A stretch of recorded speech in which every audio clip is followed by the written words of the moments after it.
Hi, we're here with 5 tips to make vulnerability your superpower in storytelling. My name's Ben Pawson. I'm the Director of Development at First Person Arts. And with me is... Dr. Neil Bardhan. I'm the Director of Applied Storytelling at First Person Arts. Tip number 1, throw spaghetti at the wall. What does that mean, Dr. Neil? That means just try things. See what sounds good coming out of you, see what you're comfortable with, see what's right at the edge of your comfort zone.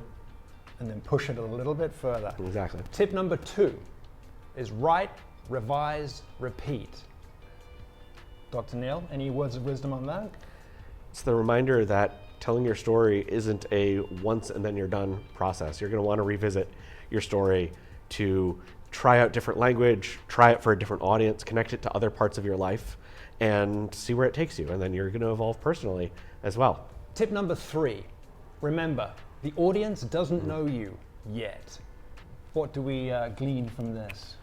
What we mean there is that an audience normally is hearing you for the first time.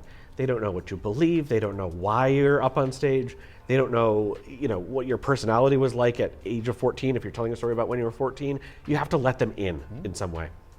And you can choose which things you want to reveal. And tip number 4 is to lean into the funny wherever you find it, because it can pop up in some weird places, right? Yeah, life's pretty weird. Life's absurd. And if you are able to take your ego out of it for a minute and just say, gosh, isn't it wild how I ended up here? You're going to be able to tell the story with a little more of an understanding of what the audience is seeing.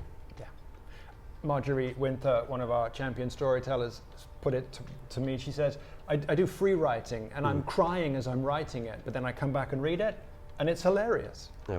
Tip number 5 is don't be afraid to be seen trying. And this is scary. Completely. In the world that we live in, we want to be polished when we're out in public. We want to be seen as the best at what we're doing for so many different reasons, right? Myself included. Bonus tip is celebrate the courage that it takes to be vulnerable. You did it. Well done. Yeah, it takes guts to share your story one-on-one with people. It takes guts to put your story down on paper sometimes. I was talking to somebody recently where she's really uncovering a lot of things about herself. She's just writing for herself, but she's not sure what she wants to do with it or why it's happening right now. And then you put that up on stage in front of strangers? Come on. Yeah, out on the wire. Right. These have been 5 tips to supercharge your storytelling with the power of vulnerability. It's a part of our end-of-year annual giving campaign where you get to help us help more people be more vulnerable.